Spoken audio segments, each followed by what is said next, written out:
Hola queridos y queridas estudiantes, como cada viernes tenemos nuestro resumen de las cosas más relevantes que aprendimos en las diferentes asignaturas.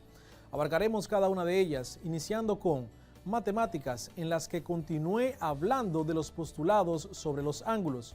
En ciencias sociales, increíble, pero gracias a Yancel, aprendimos aún mucho más sobre geomorfología, las placas tectónicas y los terremotos.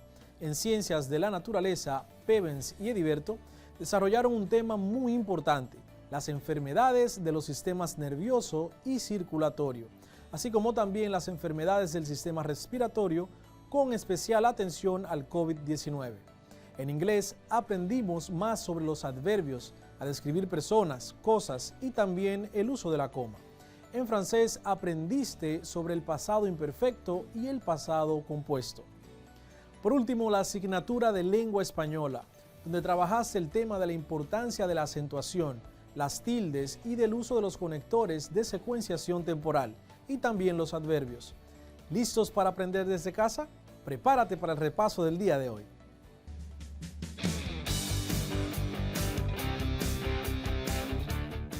Saludos queridos, queridas estudiantes.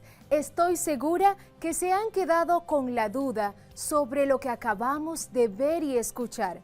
¿No entendieron nada? Pues claro, esa es la importancia de los acentos.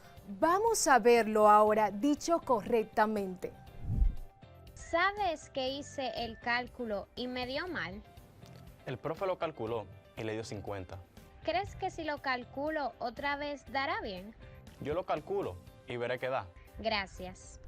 Ahora sí entendieron por qué los acentos en la palabra cálculo fueron dichos y colocados correctamente. Espero hayan notado lo difícil que se hace entender un diálogo oral o escrito sin los acentos usados correctamente. En la clase anterior estuvimos introduciendo el tema de la crónica, el cual estaremos trabajando durante las próximas semanas. Lo hicimos a través de la crónica literaria El hundimiento del Titanic. Una historia muy trágica que fue llevada a todos los cines del mundo.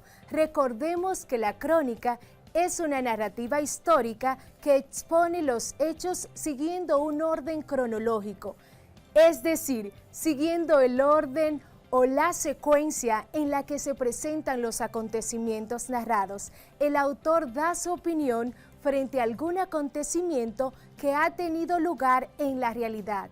Mezcla la opinión con la noticia. Su estructura está compuesta por un titular, presentación o introducción, cuerpo y conclusión. Se redacta en primera persona del singular, yo, o plural, nosotros. Hoy vamos a hablar de la importancia de la acentuación y el uso de las tildes en la lengua española, ya que se hacen imprescindibles en nuestra comunicación oral y escrita.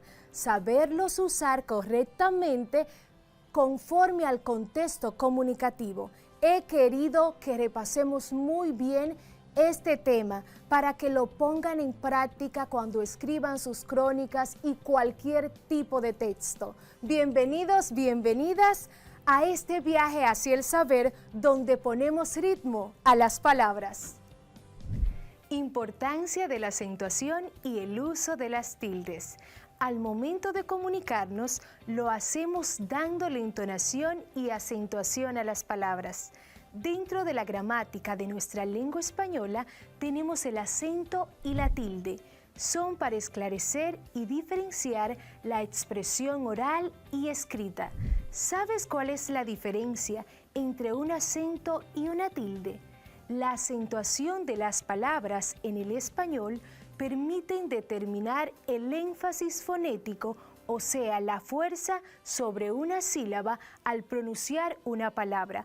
Todas las palabras deben pronunciarse con su debida acentuación, ya que esto permite que el mensaje pueda entenderse de manera correcta. La tilde se presenta ortográficamente con una rayita oblicua inclinada hacia la izquierda sobre una vocal A, E, I, O, U. La tilde no modifica la pronunciación de la vocal, tan solo indica la sílaba que se pronuncia con mayor intensidad. La tilde se coloca siempre en la vocal de la sílaba tónica. Las sílabas son unidades de sonidos que se pronuncian juntos. Por lo general, en español las sílabas se componen de una vocal, amo, de una consonante y una vocal, ala, de dos consonantes y una vocal, amor. Una consonante no puede formar por sí misma una sílaba, pues como su nombre indica, la consonante necesita una vocal para poder pronunciarse. Suena con. Las sílabas se clasifican en tónicas y átonas. La sílaba tónica es la sílaba que se acentúa y que según las reglas de acentuación lleva tilde o no. El resto de las sílabas de la palabra son átonas. Las tildes se colocan siempre sobre la vocal de la sílaba tónica, conforme a las reglas de acentuación que se explican a continuación. Ahora vamos a señalar la sílaba tónica de las palabras que tenemos acá. Tenemos el término palabra y sílaba. Aquí tenemos palabra. La sílaba tónica de esta palabra es la, porque en ella se hace más fuerza al pronunciarse dicha palabra, la. Las demás sílabas son sílabas átonas, sílabas átona, ya que en estas no se pronuncia con tanta fuerza las vocales que aparecen en las mismas. Acá tenemos otra palabra, sílaba. Aquí la sílaba tónica es la sí. Dicho sea de paso, es una sílaba que tiene tilde, es decir, un acento ortográfico que se marca. Las sílabas átonas de esta palabra son la y va.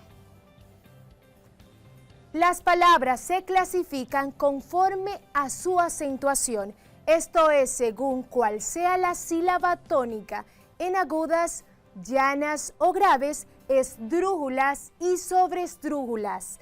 La tabla siguiente explica en qué casos llevan tilde las palabras según el tipo que sean. Acompáñenme a seguir aprendiendo.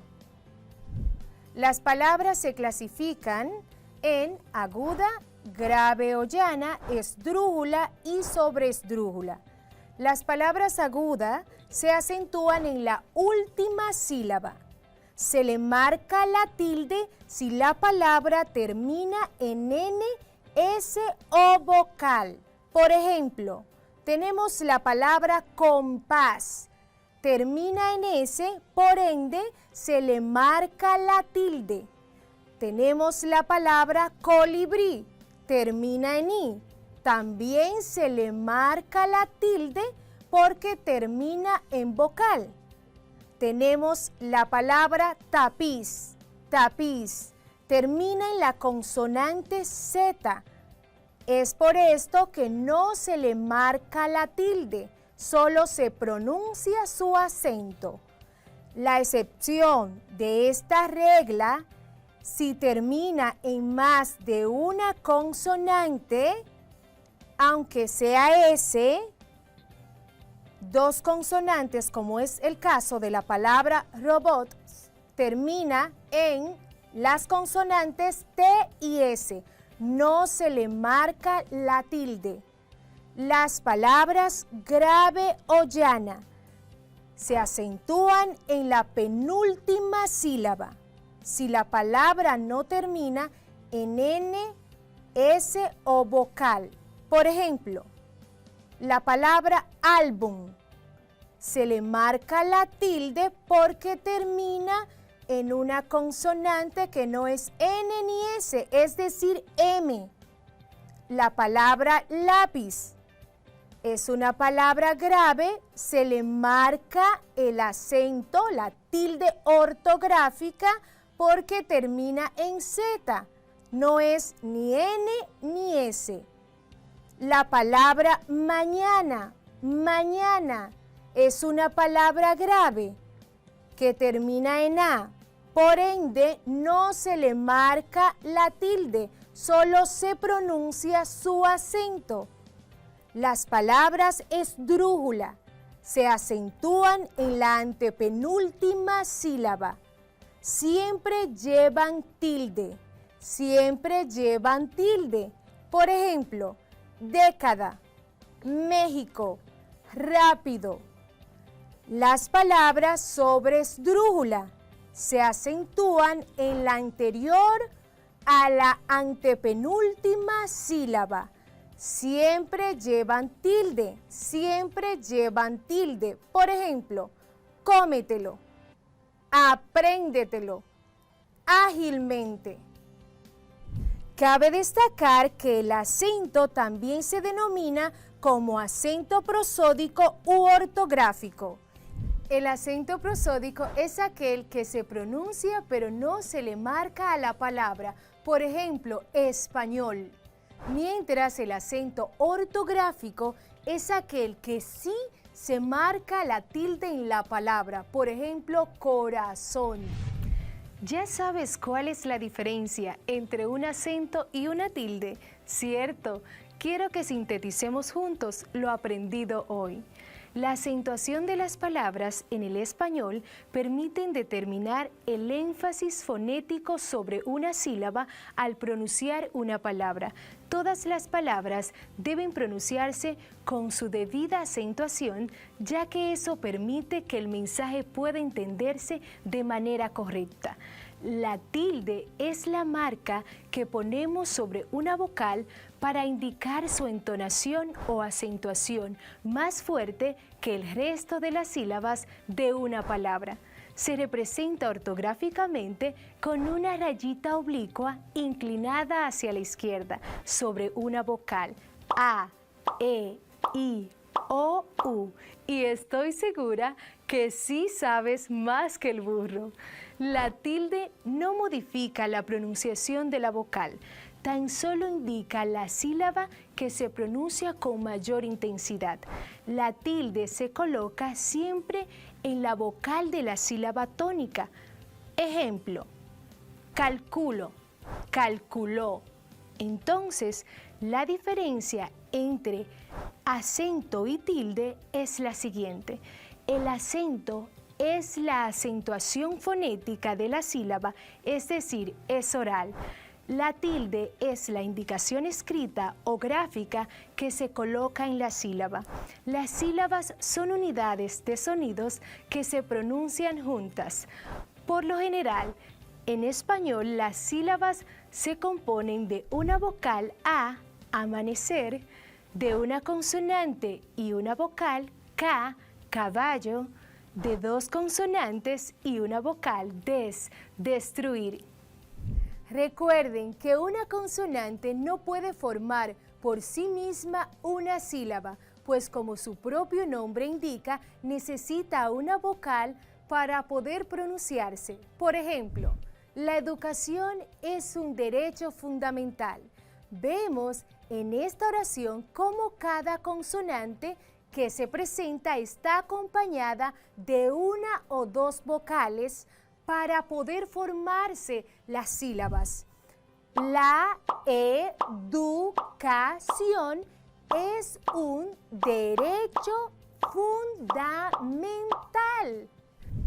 Recuerda, cada vez que hables y escribas, debes poner las luces del semáforo de tus palabras, los acentos y las tildes. Nos volveremos a ver en la próxima clase de lengua española con su maestra Rosa Cepeda.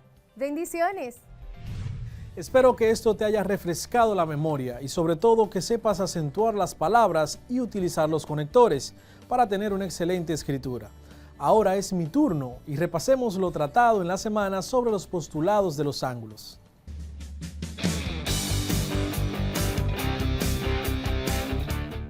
En la geometría euclidiana, un apeirógono es un polígono degenerado con un infinito número de lados. ¿Qué? ¿Polígono degenerado? ¿Infinito número de lados? Estarás pensando que esto es imposible, que hasta ahora el polígono más grande que conoces se llama dodecágono, que tiene apenas 12 lados. En la clase de hoy verás que los tipos de polígonos son mucho más de los que una vez pensaste o de lo que has aprendido en toda tu vida de estudiante. Soy tu profesor Alexander García. Bienvenidos y bienvenidas a este espacio donde las matemáticas toman sentido. Hoy vas a aprender qué son los polígonos y cuáles son las distintas formas de clasificarlos. Entre ellas, la clasificación según el número de lados, donde descubrirás que los tipos de polígonos que conoces hasta ahora son como una gota de agua en el mar, por la cantidad que aún te falta por conocer. Iniciaremos con la definición de la palabra polígono y descubriremos qué características debe cumplir una figura geométrica para ser considerada un polígono. Luego veremos algunas de las propiedades que cumplen los polígonos. Verás que son muy interesantes y curiosas. También quedarás atónito con los lugares en la naturaleza donde podemos apreciar algunas de estas figuras geométricas. ¿Preparados? ¡Empecemos! Polígono. Los polígonos los podemos ver por doquier, en las construcciones, en los diseños de telas, artículos del hogar, decoración de pisos y más. Los polígonos se forman con líneas, pero ¿cualquier línea forma un polígono? Las líneas se clasifican en recta, curva cerrada, curva abierta, curva con tramo recto y quebrada o poligonal. Una quebrada o línea poligonal está constituida por segmentos consecutivos que no pertenecen a una misma línea recta. Cuando los extremos de una línea poligonal coinciden, es una línea poligonal cerrada. Cuando los extremos no coinciden, es una línea poligonal abierta. Por su lado, un polígono es una línea poligonal cerrada que se obtiene de la unión de tres o más segmentos consecutivos y ubicados en un mismo plano. Se verifican las siguientes condiciones. Cada punto extremo del polígono es la unión del extremo de dos segmentos llamado vértice. Un par de segmentos solo se intersecan, es decir, que se tocan en un punto externo del polígono. Polígono es una palabra compuesta. Poli, que significa varios, y gono, que significa lados. Por tanto, un polígono es una figura compuesta por varios lados. Para que una figura geométrica sea considerada como un polígono, las líneas que las conforman tienen siempre que ser rectas y no puede estar abierto, es decir, toda la figura debe ser cerrada. Hagamos ahora una actividad. Vamos a describir las siguientes figuras y luego determinamos si son consideradas polígonos o no y el por qué. En la primera figura observamos 4 segmentos de rectas consecutivos, donde el último segmento no coincide con el primero.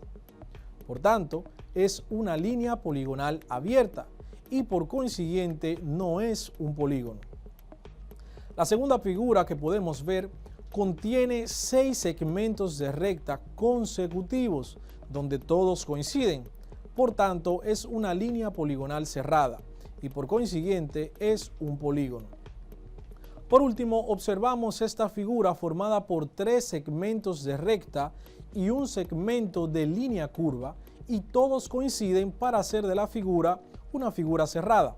Pero a pesar de que es cerrada, no es un polígono, porque todos los segmentos que componen la figura deben ser rectas y en esta figura uno de ellos es una curva.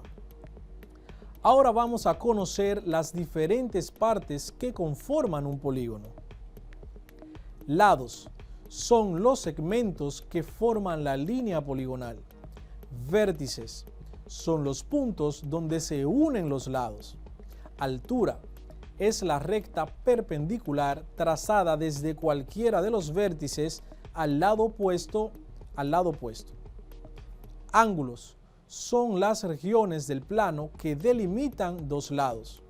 Diagonal es la recta que une dos vértices no consecutivos. Centro es el punto desde el que todos los ángulos y los lados están a la misma distancia. Radio es el segmento que une el centro del polígono con cualquiera de sus vértices. Apotema es el segmento que une el centro del polígono con el centro de cualquiera de sus lados. Base es el lado inferior de un polígono. Normalmente es el lado donde se apoya la figura. Clasificación de los polígonos. Podemos clasificar los polígonos de formas diferentes. La primera es de acuerdo con el número de lados. Triángulo es el polígono compuesto por 3 lados. Tri significa 3.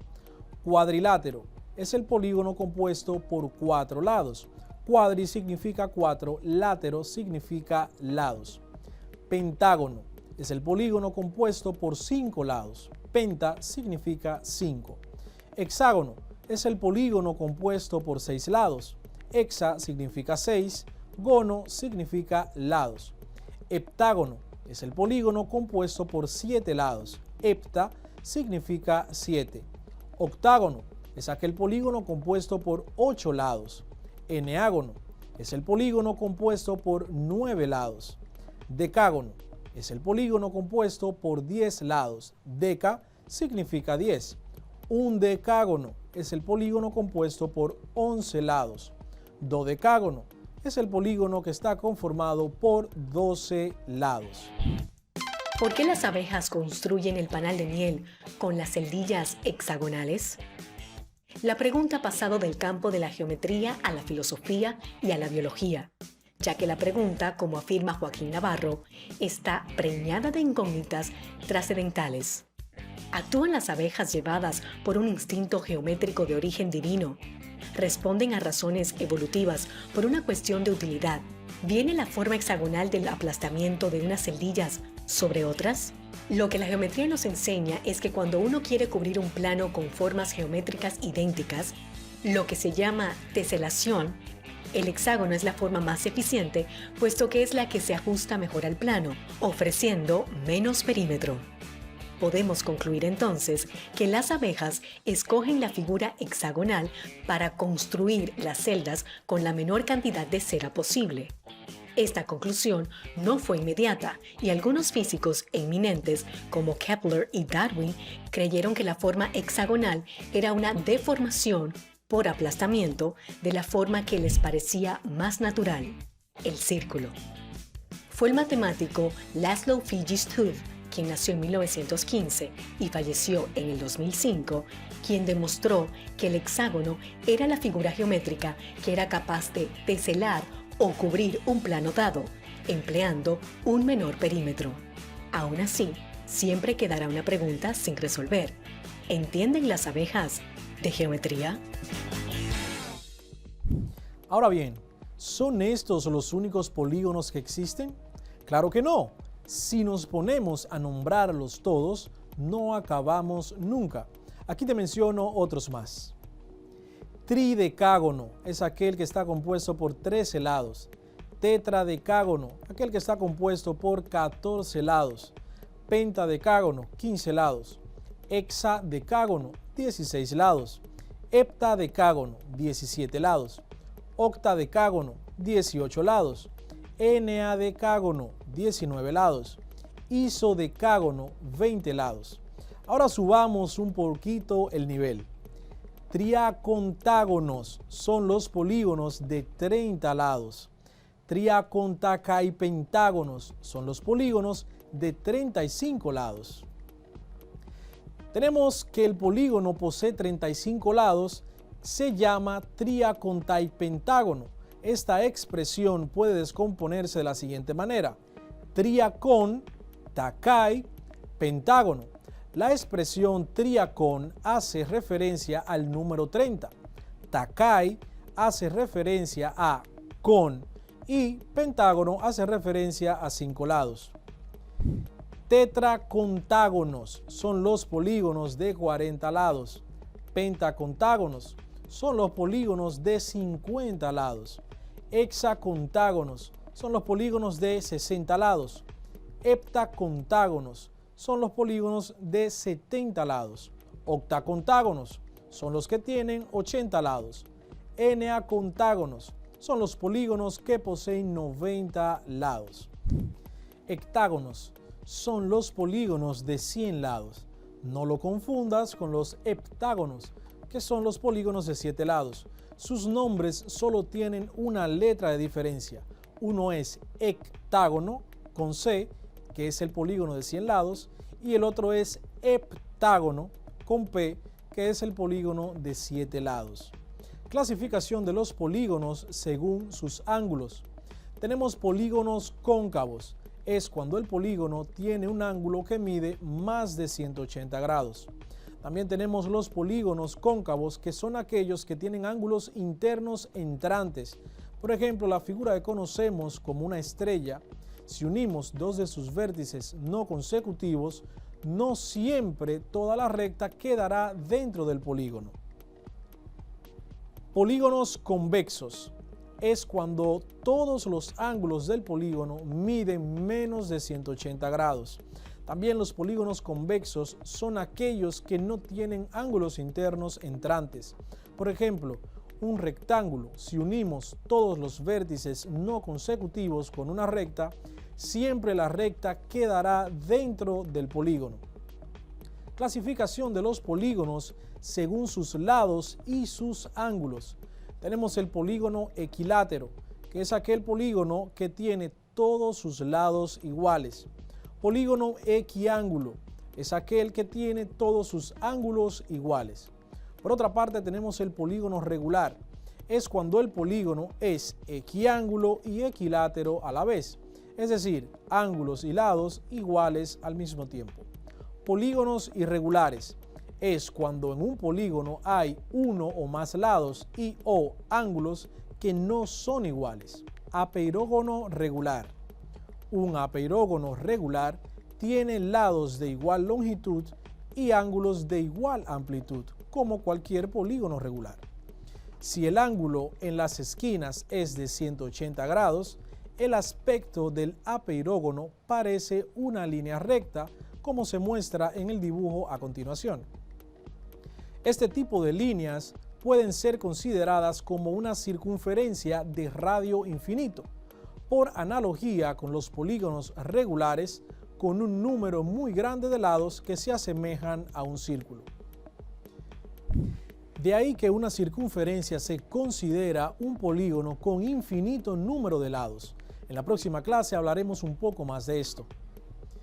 En este día aprendiste mucho sobre los polígonos, que son las diferentes formas de clasificarlos, características, partes que lo componen y cómo calcular el número de triángulos que compone un polígono.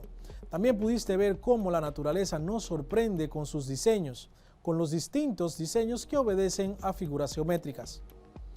Por otro lado, también pudiste conocer otros polígonos de más de 12 lados. Por cierto, te invito a que puedas investigar el nombre de polígonos de 1000, 10.000, 100.000 y de 1.000.000 de lados. Cada día que pasa me sorprendo más con las maravillas de la geometría. ¿Y tú, aprendiste algo nuevo en la clase de hoy? Soy tu profesor Alexander García. Nos vemos en la próxima clase, aprendiendo desde casa y preservando la salud. Bye bye.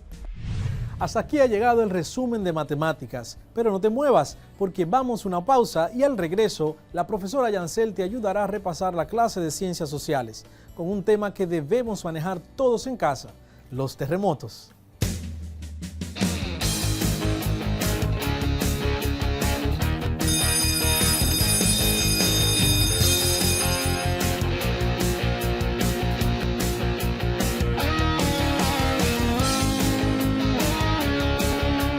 Si necesitas ayuda para resolver tus dudas o quieres volver a ver algún contenido, contáctanos al correo electrónico info@miner.gov.do, nuestra página web ministeriodeeducacion.gov.do, nuestro Facebook Ministerio de Educación RD, Twitter Educación RD, Instagram Educación RD, YouTube, Ministerio de Educación, y también puedes contactarnos al teléfono 809-688-9700. Recuerda que aprendemos en casa, preservando la salud.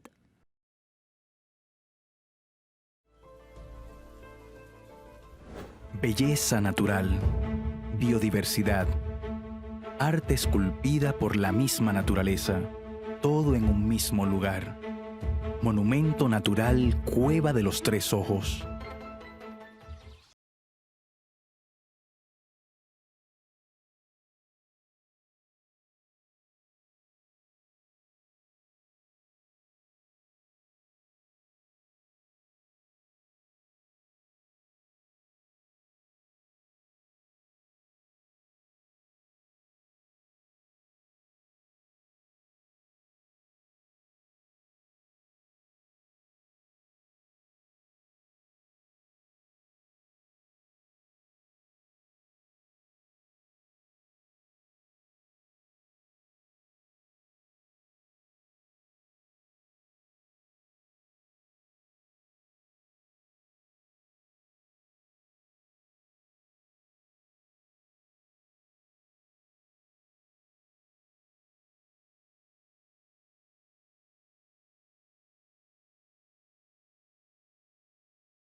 ¿Sabes cómo usar el cuadernillo de aprendizaje en el hogar?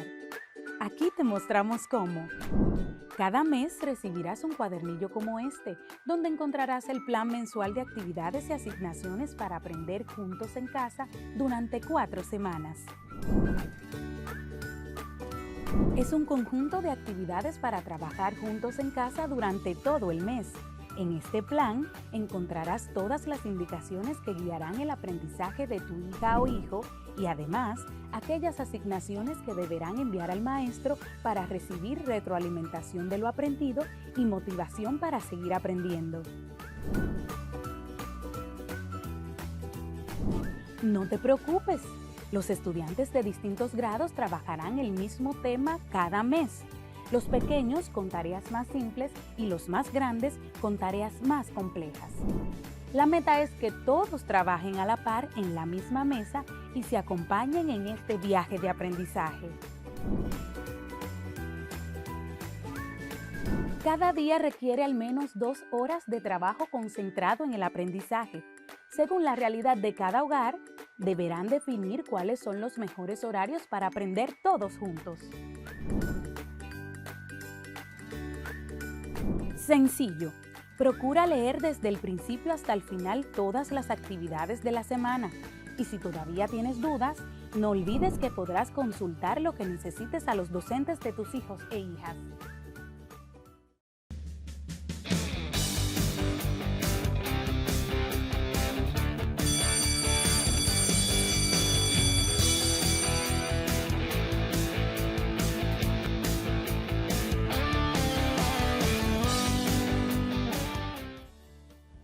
Saber sobre los desastres naturales nunca está de más.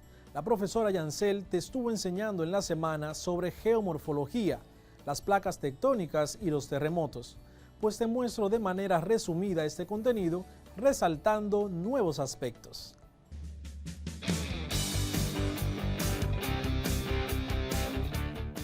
Sean bienvenidos a su clase del día de hoy con su profesora Yancel Ferreras. Recuerda que para iniciar el día es muy necesario que tengas a mano cuaderno de ciencias sociales, lápiz y además tu gran imaginación e interés por la asignatura.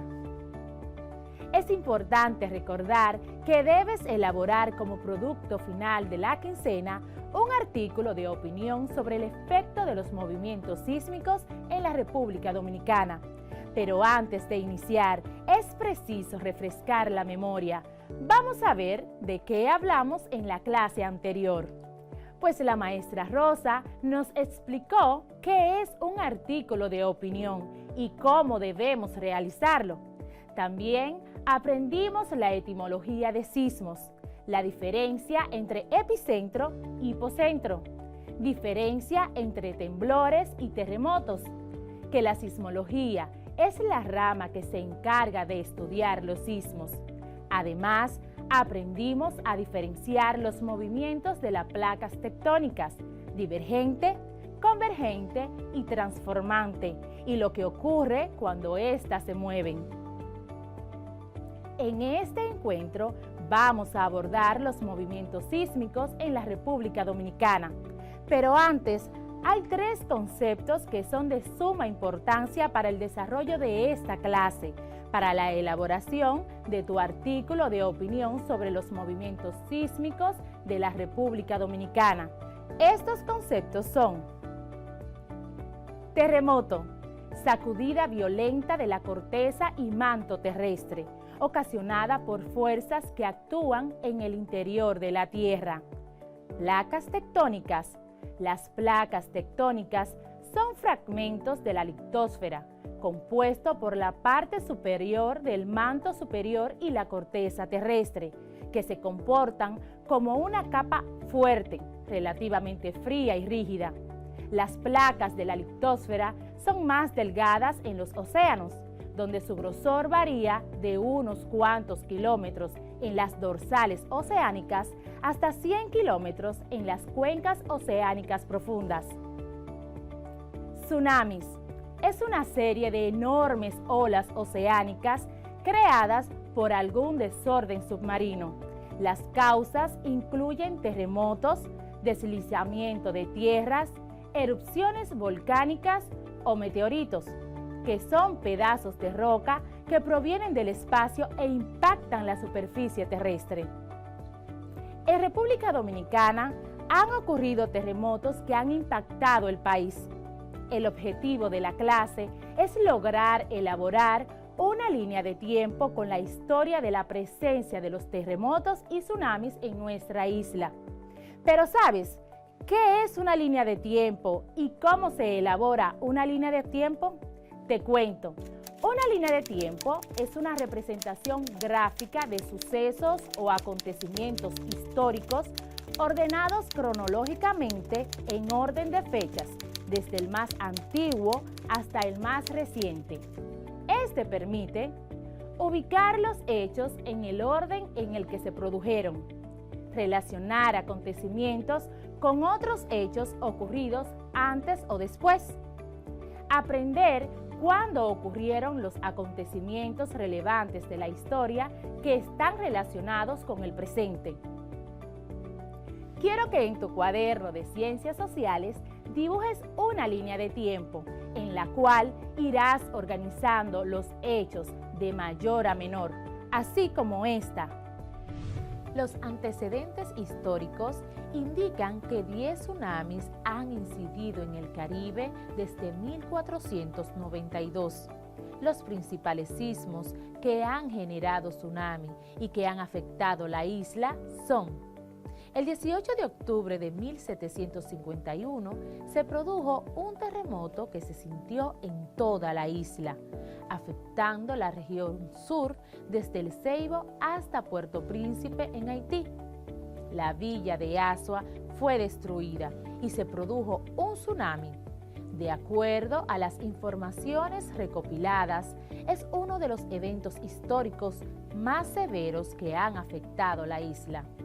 El 7 de mayo de 1842, ocurrió un terremoto que afectó la costa norte de la isla, estimándose la intensidad por encima de los 8 grados de magnitud.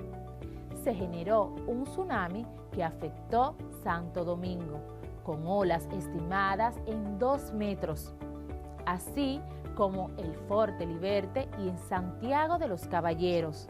El 4 de agosto de 1946, un poderoso tsunami con olas de 5 metros de altura produce enormes daños en las costas noreste de la República Dominicana. En algunos lugares que se encuentran bajo el nivel del mar, las olas ingresaron hasta 5 kilómetros tierra adentro.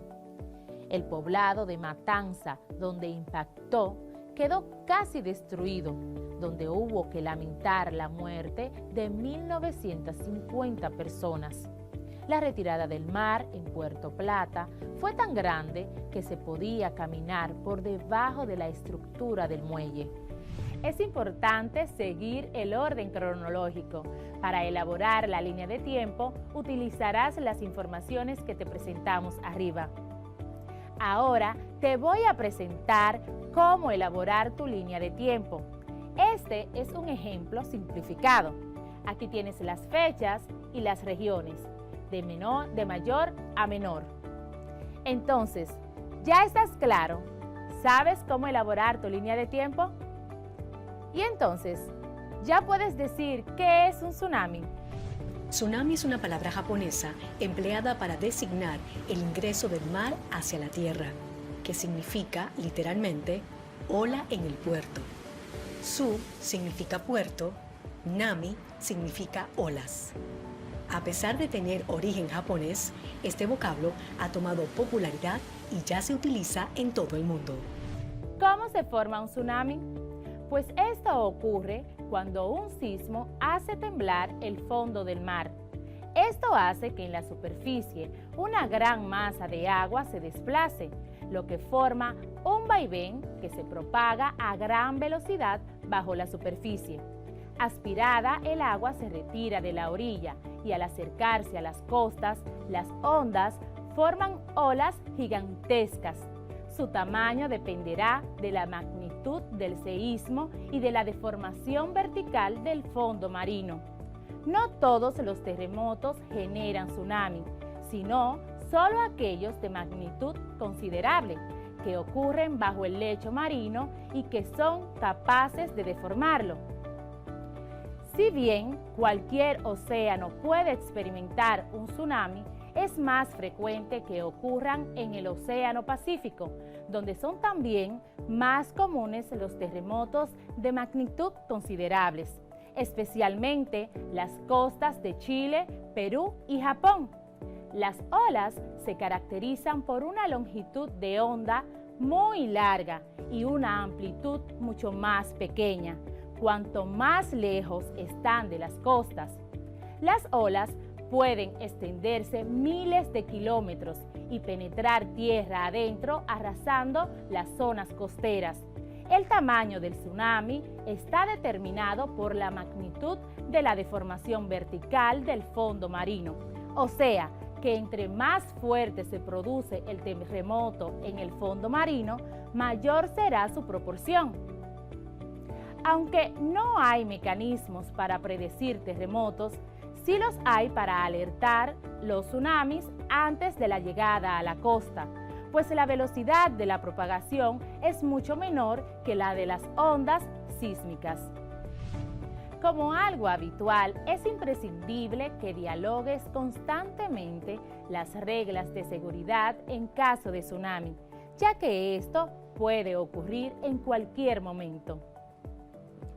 Debes tener una mochila de emergencia con silbato, botellas de agua, comida enlatada, galletas, linternas, baterías, alguna identificación, alcohol, vendas, algodón, azúcar, entre otras. Identificar las zonas más seguras para salir en caso de emergencia. Tener un plan familiar para saber qué hacer en caso de una emergencia, son algunos de los protocolos que todos en casa debemos tener muy claros. Te recomendamos que compartas estas medidas con tu familia y converse con ellos sobre su importancia. Recordemos el domingo 4 de agosto de 1946 a las 12:55 p.m. Un fuerte terremoto se sintió en la isla de Santo Domingo con una magnitud de 8.1 en la escala de Richter, que generó a los pocos minutos un maremoto a las costas de toda Bahía Escocesa, la cual se extiende desde Arroyo Salado hasta Cabrera, penetrando en algunas zonas como Arroyo Salado, más de 5 kilómetros de tierra adentro, inundando por más de 3 semanas algunas zonas, destruyendo siembras y poblados. Más de 1.100 réplicas se reportaron en los meses siguientes. Cuando ese terremoto ocurrió, la República Dominicana no disponía de recursos humanos ni tecnológicos para localizar y medir la intensidad de los sismos. Todos los detalles técnicos referente al terremoto del 4 de agosto de 1946 fueron transmitidos por vía telegráfica a las autoridades dominicanas desde las estaciones sismológicas localizadas en los Estados Unidos, Puerto Rico y Cuba. Recordemos que la isla de Santo Domingo pertenece a la placa del Caribe y que tiene 2 fallas importantes que han acumulado energía. Esto apunta a que en cualquier momento podríamos sufrir un terremoto similar al de 1946. Las 2 provincias pertenecientes a la región norte del país, Santiago y La Vega, han sido los sitios en donde los terremotos mayores daños han causado en la historia de la isla española, desde el período colonial hasta el día de hoy. El 2 de diciembre de 1562, aproximadamente a las 8:30 de la noche, sucedió un fuerte terremoto en la región norte, específicamente en Santiago de los Caballeros, Concepción, La Vega y Puerto Plata, las cuales fueron destruidas por este. En Puerto Plata fue donde mayor estragos hizo y fue en el convento de San Pedro de Mártir, edificado en 1526, la iglesia de los padres dominicos. Su intensidad fue de 11 grados. A raíz de la ocurrencia del terremoto de 1946, el gobierno dominicano solicitó la ayuda a los Estados Unidos de América para realizar evaluaciones. Como parte de la misma, se recomendó la instalación de la Estación Central Sismológica en la Universidad de Santo Domingo. Nos despedimos por el día de hoy. Agradecemos tu especial atención. Un fuerte abrazo. Recuerda cuidarte manteniendo el distanciamiento, lavarse las manos frecuentemente y mantenerte en casa preservando tu salud y la de los tuyos. Adiós. Ya es momento de pasar a las ciencias de la naturaleza, que trabajaron un tema muy importante: las enfermedades que afectan a los sistemas nervioso, circulatorio y respiratorio. Aprendamos más repasando con los profes Ediberto y Pevens. Adelante.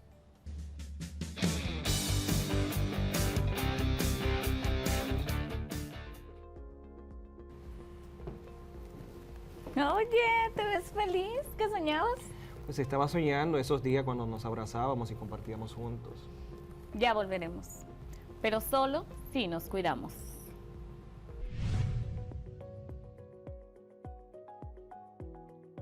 Muy bien, para hoy trataremos las afecciones de los sistemas nervioso y circulatorio. Conoceremos las principales afecciones, cómo identificarlas y, lo más importante, cómo prevenirlas. Así que quédate con nosotros en el día de hoy. Como hemos hablado en las clases anteriores, el cuerpo es una máquina perfecta que trabaja en perfecta armonía, permitiéndonos llevar una vida plena y agradable, siempre que todos los órganos y sistemas que le componen funcionen de manera correcta. Así es, Heriberto. Ya trabajamos el sistema esquelético y muscular y hoy tenemos más, así que veamos. El sistema nervioso se encarga de enviar impulsos nerviosos por todo el organismo, lo cual permite ejercer funciones como el control voluntario del movimiento, la toma de decisiones consciente, el pensamiento, la memoria y otros aspectos cognitivos. Además de ser el responsable de que seamos conscientes de nuestro entorno exterior y de nosotros mismos, el sistema nervioso también se encarga de acciones que no pueden ser controladas de forma voluntaria, como lo son los reflejos, el mantenimiento de funciones biológicas básicas, como el latido del corazón, y la transmisión de la propia información nerviosa. En una emergencia, prepara tu cuerpo para luchar o huir. El sistema nervioso funciona enviando y recibiendo señales eléctricas. Los órganos principales del sistema nervioso son el cerebro y la médula espinal. Las señales son transportadas por nervios en el cuerpo, de forma similar a los cables que llevan electricidad por toda una casa. Las señales viajan hacia todo el cuerpo por la médula espinal y hacia el cerebro y viceversa. Como ya vimos, el sistema nervioso es el responsable de las respuestas que brinda nuestro cuerpo a través de los impulsos enviados por las neuronas. Pero cuando no funciona de manera adecuada se presentan enfermedades. A continuación mencionaremos algunas de ellas, y una muy común es la epilepsia. La epilepsia es un trastorno producido por una hiperactivación de las neuronas, produciendo así las llamadas crisis nerviosas o convulsiones. Las crisis convulsivas o convulsiones ocurren cuando hay una actividad eléctrica anómala en el cerebro. Las células del cerebro envían constantemente señales eléctricas al resto del cuerpo que se transmiten a través de los nervios. Si hay una cantidad excesiva de células cerebrales que envían señales al mismo tiempo, se produce una sobrecarga y la persona se puede llegar a desmayar o presentar fuertes convulsiones por todo el cuerpo. Las personas afectadas por una epilepsia pueden tener crisis convulsivas de vez en cuando o tan a menudo como cada día. Los médicos no suelen poder explicar por qué una persona padece epilepsia. Saben que se trata de una afección que no se puede contagiar, es decir, que nadie te la puede pegar. La epilepsia no se transmite de padres a hijos o se hereda, del mismo modo que el color de los ojos o del pelo. Pero una persona que tiene un padre o un hermano con epilepsia presenta un riesgo ligeramente superior a desarrollarla que la gente sin antecedentes familiares. La mayoría de las personas diagnosticadas con epilepsia pueden controlar sus crisis convulsivas mediante medicación. Conforme se hacen mayores, muchos niños afectados por la epilepsia van mejorando y puede que dejen de tomar el medicamento. ¿Qué hacer si observas a una persona con una crisis convulsiva? Número 1. Debes mantener la calma. Número 2. Coloca a la persona sobre una superficie acolchada.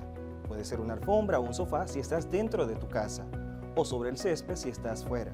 En caso de que no tengas ninguna de las opciones anteriores, puedes colocar su cabeza sobre tus piernas. Número 3. Quítale las gafas y aflójale cualquier prenda que le apriete. Número 4. Ponle algo blando debajo de la cabeza, como una almohada o chaqueta, y acuesta a la persona de lado. De este modo, si vomitara, no se atragantaría con el vómito. Y número 5, no intentes retener ni agarrar a la persona. Por último, permanece junto a la persona hasta que ésta se despierte. Otra enfermedad que afecta al sistema nervioso es la esclerosis múltiple. En esta enfermedad, las neuronas pierden la capacidad de poder transmitir el impulso nervioso. Las enfermedades vasculares son muchas más, pero te mencionamos solo algunas para que tomes conciencia. Hay cosas que puedes hacer para ayudar a prevenirlas, como por ejemplo, hacer cambios saludables en el estilo de vida, una dieta saludable para el corazón y hacer ejercicio regularmente. No fumar. Si ya eres fumador, habla con tu médico de confianza para que te ayude a encontrar la mejor manera de dejar de fumar. Mantén tu presión arterial y colesterol bajo control. Si tienes diabetes, controla tu azúcar en la sangre. Trata de no estar sentado o parado durante largos periodos de tiempo. Y si debes estar sentado todo el día, haz pausas regularmente o utilizas medidas de comprensión. Como sabes, durante los últimos meses el mundo ha sido afectado por grandes cambios a causa de una enfermedad que ha afectado nuestra forma de vivir, que ha cobrado la vida de miles de personas. Hoy estaremos hablando del COVID-19, su manera de transmisión, sus signos y síntomas y cuáles medidas podemos tomar para prevenir esta enfermedad. Como hemos mencionado en las clases anteriores, la mayoría de las enfermedades son prevenibles. En nuestras manos está gran parte de ayudar a nuestro cuerpo para evitar así enfermarnos. Para poder entender el COVID-19, ¿qué tal si primero recapitulamos un poco sobre el sistema respiratorio? El aparato respiratorio se encarga del intercambio de gases, captación de oxígeno y eliminación de dióxido de carbono entre la sangre y el aire. Como vimos, la respiración es el intercambio de gases para mantener oxigenadas las células, y este proceso implica otros órganos fundamentales. Cuando se presentan situaciones, entonces vienen las enfermedades. El COVID-19 es la enfermedad infecciosa causada por el coronavirus, que se ha descubierto más recientemente. Tanto este nuevo virus como la enfermedad que provoca eran desconocidos antes de que estallara el brote en Wuhan, China, en diciembre de 2019. Actualmente, el COVID-19 es una pandemia que afecta a muchos países de todo el mundo. Pero, ¿cuáles son los síntomas del COVID-19? Los síntomas más habituales del COVID-19 son la fiebre, la tos seca y el cansancio. Otros síntomas menos frecuentes que afectan a algunos pacientes son los dolores y las molestias, la congestión nasal, el dolor de cabeza, la conjuntivitis, el dolor de garganta, la diarrea, la pérdida del gusto o del olfato, las erupciones cutáneas o cambios en el color de los dedos, de las manos o de los pies. Estos síntomas suelen ser leves y comienzan gradualmente. Algunas de las personas infectadas solo presentan síntomas levísimos. La mayoría de las personas, alrededor del 80%, se recuperan de la enfermedad sin necesidad de tratamiento hospitalario.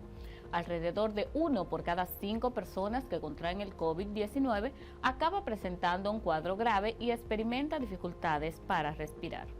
Las personas mayores y los que padecen afecciones médicas previas como hipertensión arterial, problemas cardíacos o pulmonares, diabetes o cáncer, tienen más probabilidades de presentar cuadros graves. Sin embargo, cualquier persona puede contraer el COVID-19 y caer gravemente enferma. Las personas de cualquier edad que tengan fiebre o tos y además respiren con dificultad, sientan dolor u opresión en el pecho o tengan dificultades para hablar o moverse, deben solicitar atención médica inmediatamente. Si es posible, se recomienda llamar primero al profesional sanitario o centro médico para que estos les remitan al paciente a un establecimiento sanitario adecuado. ¿Cómo se propaga el COVID-19? Una persona puede contraer COVID-19 por contacto con otra persona infectada por el virus.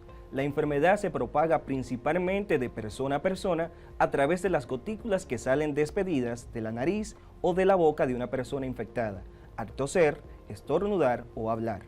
Estas gotículas son relativamente pesadas y no llegan muy lejos y caen rápidamente al suelo. Una persona puede contraer COVID-19 si inhala las gotículas procedentes de una persona infectada por el virus. Por eso es importante mantenerse al menos 1 metro de distancia de los demás.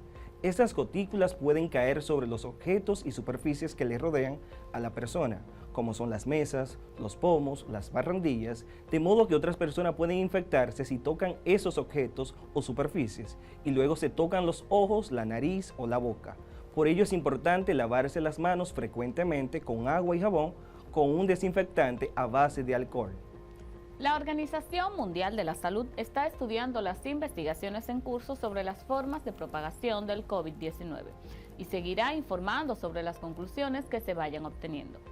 Se han generado muchas especulaciones al respecto, que en ocasiones desinforman a la población, y es bueno desmentir los mitos y aclarar las dudas.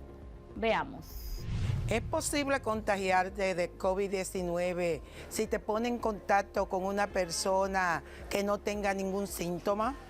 Sí, la principal forma de propagación del COVID-19 es a través de gotículas respiratorias, expelidas por alguien que tose o que tiene otros síntomas como fiebre o cansancio. Muchas personas con COVID-19 solo presentan síntomas leves. Esto es particularmente cierto en las primeras etapas de la enfermedad.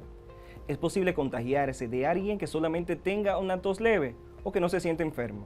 Según algunas informaciones, las personas sin síntomas pueden transmitir el virus, pero aún no se sabe con qué frecuencia esto ocurre. La OMS está estudiando las investigaciones en curso sobre esta cuestión y seguirá informando sobre las conclusiones que se vayan obteniendo. ¿Cómo yo puedo protegerme y proteger a mi familia si yo no sé quién tiene el COVID? Practicar la higiene respiratoria y de las manos es importante en todo momento y es también la mejor forma de protegerse a sí mismo y a los demás. Cuando sea posible, mantenga al menos 1 metro de distancia entre usted y los demás. Eso es especialmente importante si estás al lado de alguien que esté tosiendo o estornudando, dado que es posible que algunas personas infectadas aún no presenten síntomas o que sus síntomas sean leves. Conviene que mantenga una distancia física con todas las personas si se encuentra en una zona donde circule el virus del COVID-19. Tu vida y las de los demás depende mucho de que tanto asumas tu responsabilidad, tu papel de cuidarte.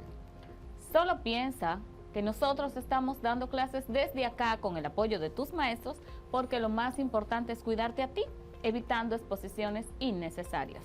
Así que sigue cuidándote y recuerda que aprendemos desde casa, preservando la salud. Hasta luego. Bye. Muy importante este tema de las enfermedades de estos sistemas del cuerpo humano. Espero hayan tomado notas de este y el tema de los terremotos. Al regreso llegan los idiomas. No se muevan.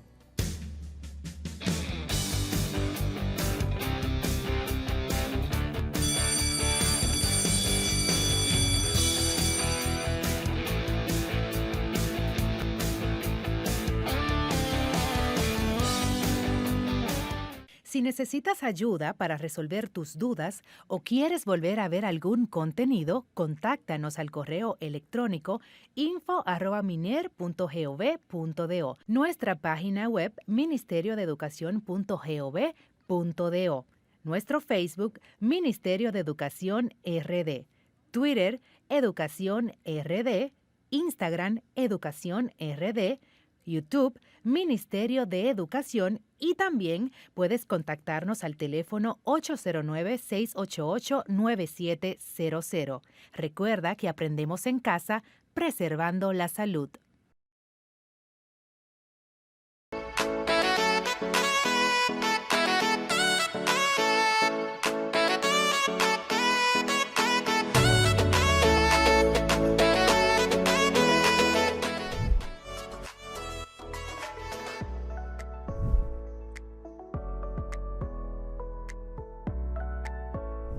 Parque Independencia es, como tal, con ese nombre es bastante tardío. Está en las afueras de la ciudad, hacia el oeste. Es de los tiempos de Moncáceres. Estamos hablando ya de 1606, 1906, 1911. Fue diseñado por un arquitecto polaco, checo-polaco, Nekodoma, que hizo también otros diseños. Y toma importancia luego, ya cuando se amplía la calle Independencia, la avenida Independencia, y cuando se amplía la Bolívar, que eso van hacia el oeste. Esas calles llegaban, esta avenida llegaban hasta el Parque Santa Ana, lo que es actualmente, lo que fue después el antiguo zoológico, y lo que es actualmente ahí, donde está frente a la iglesia de los mormones, es el conservatorio. Hasta ahí llegaba eso. Y ahí fue importante porque luego el desarrollo de Ciudad Nueva, que fue quizás la primera edificación de ensanche ya de la época moderna. Y en nuestra última parada no podemos dejar de a un lado de la zona colonial, aunque no pertenece a la época, queremos hablarte del Altar de la Patria. Así mismo es. Es un monumento ubicado en el Parque Independencia, que contiene los restos de los padres de la patria, Juan Pablo Duarte, Matías Ramón Mella y Francisco del Rosario Sánchez.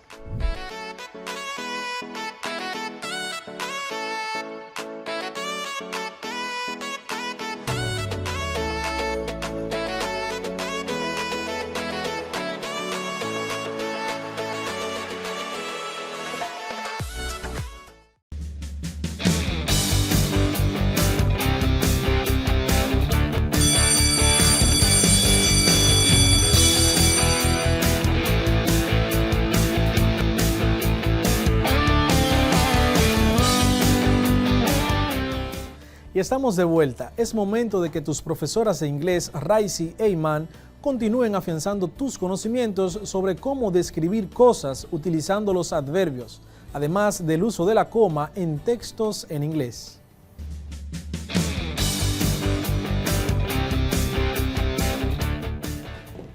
Greetings, dear students! How are you? Your English teachers, Raisi Sano and Iman Noor, happy to see you as always. Saludos, esperamos que estés bien. Tus maestras, Iman Noor y Raisi Sano, estamos aquí contigo.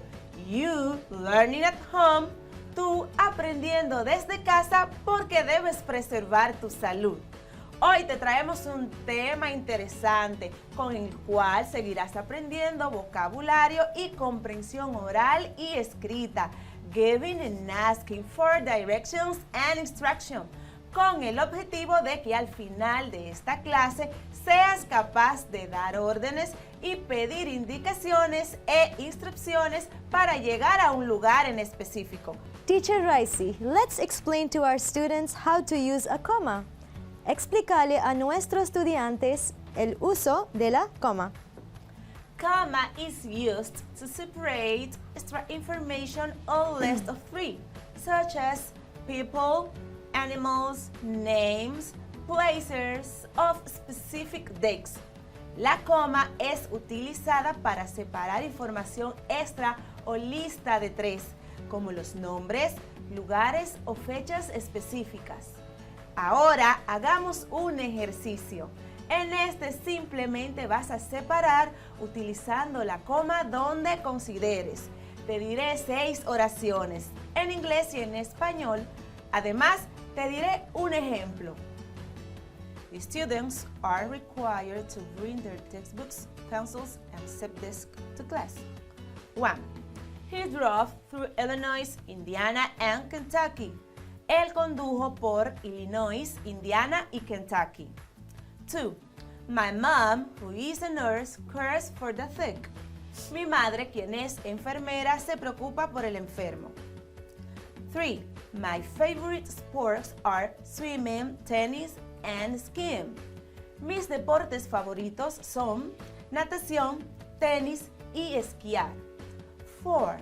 The Mississippi River, the great river of North America, pours into the Gulf of Mexico. El río Mississippi, el más largo de América del Norte, desemboca en el Golfo de México. 5. Miss Lark, our English teacher, comes from Maine. La señorita Lark, nuestra profesora de inglés, proviene de Maine. 6. Belinda, a student of foreign languages, speaks French and Spanish. Belinda, una estudiante de lenguas extranjeras, habla francés y español. Para obtener las respuestas a estas oraciones, please listen to your teacher Iman. 1. He drove through Illinois, Indiana, and Kentucky. Number 2. My mom, who is a nurse, cares for the sick. 3. My favorite sports are swimming, tennis, and skiing. 4.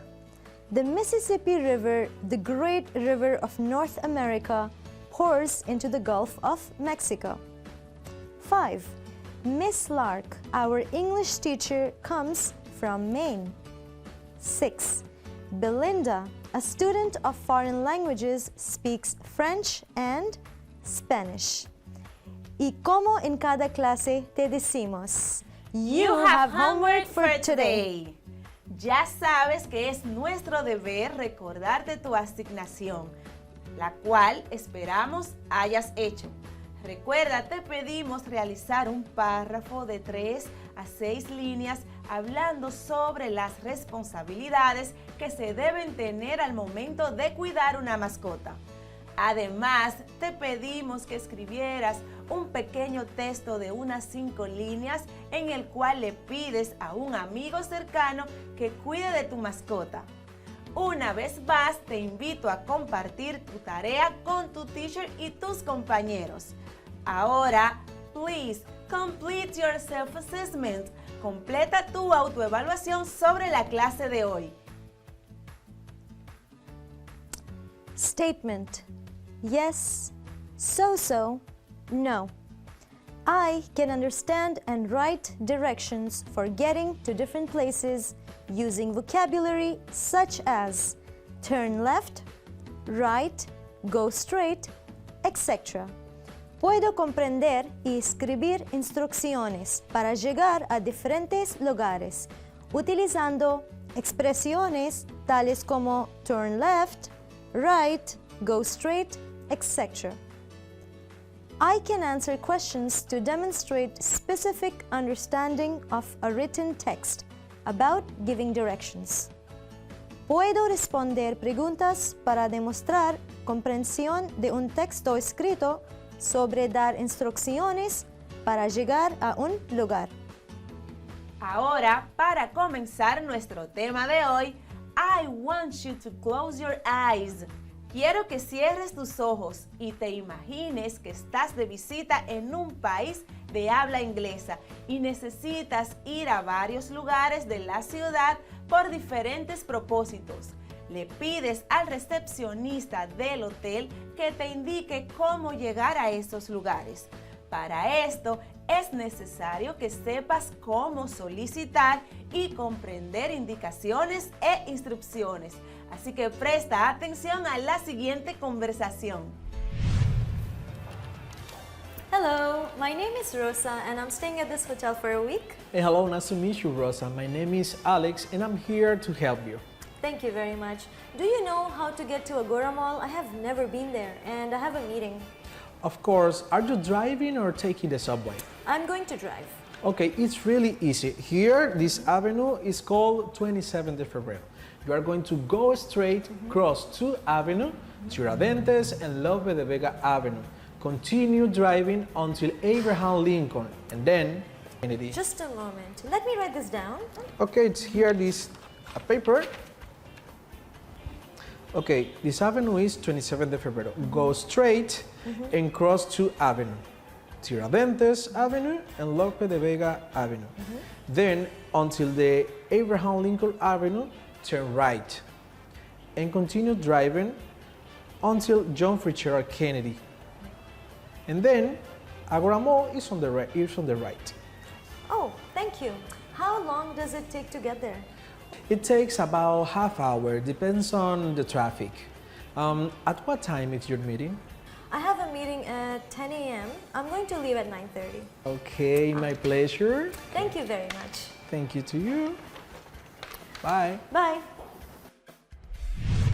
In this conversation, your English teacher, tu profesora de inglés, se encuentra en un hotel y alega debe ir a la plaza comercial Agora Mall y pide información de cómo llegar a un empleado, el cual con gusto le da instrucciones para que llegue a su reunión.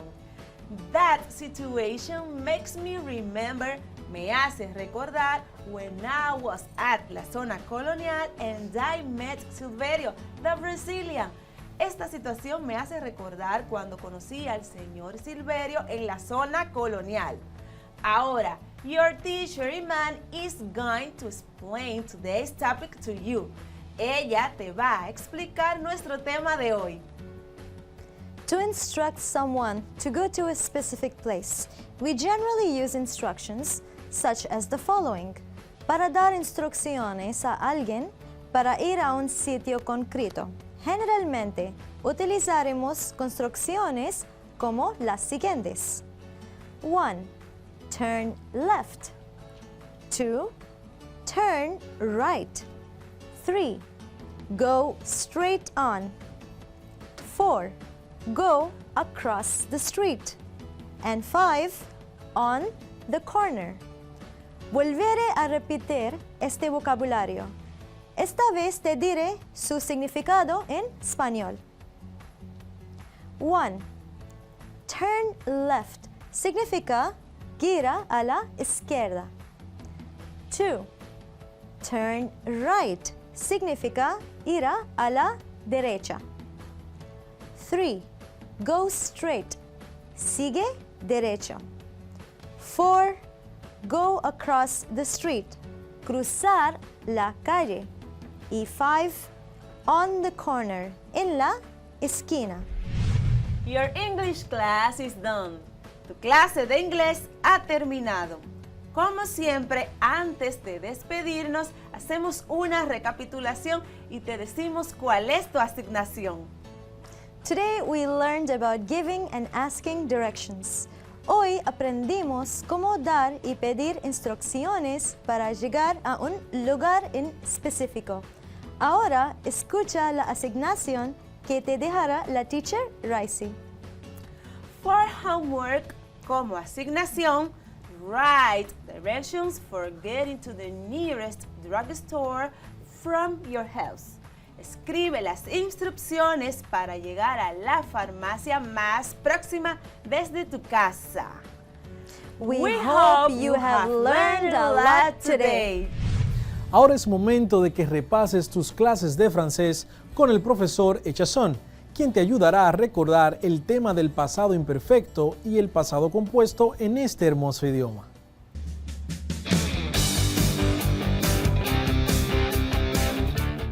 Recuerda siempre que el passé composé es el pretérito perfecto en francés. Se utiliza para expresar una acción pasada que ha finalizado y que da lugar en el presente a cierto resultado o consecuencia. En la lengua hablada se prefiere el uso del passé composé al passé simple o l'imparfait para cualquier enunciado que se quiera expresar en pasado. La mayoría de los verbos en passé composé se conjugan con el auxiliar avoir. El verbo auxiliar être se utiliza en los siguientes verbos, con los siguientes 14 verbos cuando no les siga un complemento directo. Vamos a verlos. Aller, apparaître, arriver, descendre, entrer, monter, mourir, naître, partir, rester, retourner, sortir, tomber, venir. Répète après moi. Repite después de mí. Aller, ir. Apparaître, aparecer. Arriver, llegar. Descendre, descender. Entrer, entrar. Monter, montar o subir. Mourir, morir. Naître, nacer. Partir, salir. Rester, quedar. Retourner, regresar. Sortir, salir. Tomber, caer. Venir, venir. Atención, si los verbos de movimiento descendre, rentrer o entrer, monter o remonter, rentrer, retourner y sortir van seguidos de un complemento directo, entonces forman el passé composé con el auxiliar avoir. El uso con uno u otro auxiliar implica en la mayoría de los casos un cambio de significado. Repito, si los verbos de movimiento descendre, rentrer o entrer, monter o remonter, rentrer, retourner y sortir van seguidos de un complemento directo, entonces forman el passé composé con el auxiliar avoir. El uso con uno u otro auxiliar implica en la mayoría de los casos un cambio de significado. Por ejemplo, ¿a quelle heure es-tu sorti ce matin? ¿A qué hora saliste? ¿As-tu sorti les carottes du frigo hier soir? ¿Sacaste las zanahorias de la nevera anoche? Le participe passé d'un verbe conjugué avec l'auxiliaire être s'accorde en genre et en nombre avec son sujet. Repito, le participe passé d'un verbe conjugué avec l'auxiliaire être s'accorde en genre et un homme avec son sujet. Par exemple, les invités sont partis dans l'après-midi. Le participe passé parti se met au masculin pluriel comme le sujet les invités. Los invitados se fueron por la tarde. Las fiestas del participio pasado se ponen en plural masculino como el tema los invitados. Concordancia del participio passé en determinadas ocasiones. El participio passé en francés debe concordar en género y número con el sujeto o el complemento directo de la oración. Las situaciones en las que se establece esta concordancia son las siguientes. El participio de los verbos que se conjugan con el auxiliar être concuerda en género y número con el sujeto. Por ejemplo, il est allé dans son bureau. Él fue a su oficina. Elle est allée dans son bureau. Ella fue a su oficina. Ils sont allés dans leur bureau. Ellos fueron a sus oficinas. Elles sont allées dans leur bureau. Ellas se fueron a sus oficinas.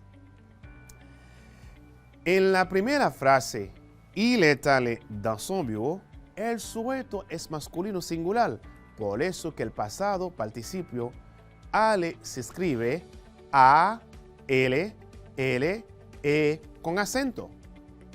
En la segunda frase, el est allé dans son bureau, el sujeto es femenino singular, por eso que el pasado participio ale se escribe A, L, L, E con acento y otra E. En la tercera frase, ils sont allés dans leur bureau, el sujeto es masculino plural, por eso que el pasado participio ale se escribe A, L, L, E con acento, una S al final. En la última frase, elles sont allés dans leur bureau, el sujeto es femenino plural, por eso que el pasado participio ale se escribe A, L, L, E con acento, una E más una S. Para poner en práctica lo aprendido, hagamos una actividad completando las frases usando el pasado compuesto con être. Número 1. Elle, raya, allait au supermarché. La respuesta A tenemos A, B tenemos E. 2. Elle, raya, allait à l'église. A, E, B, sont. 3. Je, raya, venu te voir. A, suis. B, est. 4. Ou 4. Il, raya, parti. Ça fait 2 heures. A, sont. B, ont. 5. Vous, raya, revenu quand? A, est. B, sont. Verifiquemos ahora las respuestas juntos. La respuesta número 1 es, ¿la tiene? Es la B. Elle est allée au supermarché. La respuesta 2, o la segunda respuesta es la B. Elles sont allées à l'église. Respuesta número 3. ¿Las tiene? La respuesta es la A. Je suis venu te voir. Respuesta número 4. Es también la A. Ils sont partis, ça fait 2 heures. Respuesta número 5. También es la A. Vous êtes revenu quand? Espero que hayan entendido bien esta actividad. Veamos la diferencia entre el pasado compuesto con avoir y être. El passé composé es usado para expresar acciones pasadas finalizadas que mantienen una relación con el presente. Por ejemplo, hier, j'ai fait mes devoirs. Ayer, hice mis deberes. Acción terminada en el pasado que repercute en el presente, porque cuando vaya a clase hoy, mis deberes estarán hechos. Segundo ejemplo, j'ai décidé de faire mes devoirs tous les jours. He decidido hacer mis deberes todos los días. Aquí está más claro que repercute al presente, puesto que si voy a hacer los deberes todos los días, hoy también. Hay unos pocos verbos que tienen être como auxiliar. Son verbos de movimiento o cambio de estado. Aquí te muestro los más importantes. Verbos, significado. Vamos a verlos. Aller, ir. Arriver, llegar. Descendre, descender. Entrer, entrar. Monter, subir. Mourir, morir. Naître, nacer. Partir, marcharse. Sortir, salir. Tomber, caer. Venir, venir. Veamos juntos algunos ejemplos. Je suis tombé hier de ma chambre. Repito. Je suis tombé hier de ma chambre. El segundo es, elle est allée à la plage. Repito, elle est allée à la plage. Concordancia. Algo importante que debes tener en cuenta con los verbos que tienen el auxiliar être es que tiene que haber concordancia en género y número entre el sujeto y el participio. Esto es algo que no pasa en español. Se entiende mejor con un ejemplo. En masculino singular, il est arrivé. Él ha llegado. Pero en femenino, elle est arrivée. Ella ha llegado. En plural masculino, ils sont arrivés. Ellos han llegado. Y en plural femenino, elles sont arrivées. Ellas han llegado. Con el verbo avoir, el participio pasado, si hace la concordancia con el complemento objeto directo, si este está colocado antes, es decir, cuando conocemos su género y número, por ejemplo, j'ai acheté des fleurs. He comprado flores. Ahora bien, les fleurs que j'ai achetées, las flores que yo he comprado. En este caso, el complemento está colocado antes. Queridos, queridas estudiantes, espero que hayan entendido perfectamente esta parte. ¿Qué hemos estudiado el día de hoy? El día de hoy aprendimos cómo usar el pasado compuesto con el auxiliar être. Aprendimos sobre la concordancia del sujeto con su pasado participio y también cuando hay concordancia con el auxiliar avoir. Queridos estudiantes, espero que hayan disfrutado la clase de hoy y que puedan también expresar acciones en pasado perfectamente. Ahora es su turno de poner en práctica lo aprendido en casa con sus familiares y amigos. Como dice Noah Roberts, si no persigues lo que quieres, nunca lo tendrás. Y si no vas hacia adelante, siempre estarás en el mismo lugar. Con esta frase se despide su profesor de francés, et chanson la jeunesse, y recuerden que su salud es lo primero. Por eso aprendimos en casa preservando la salud. A la prochaine.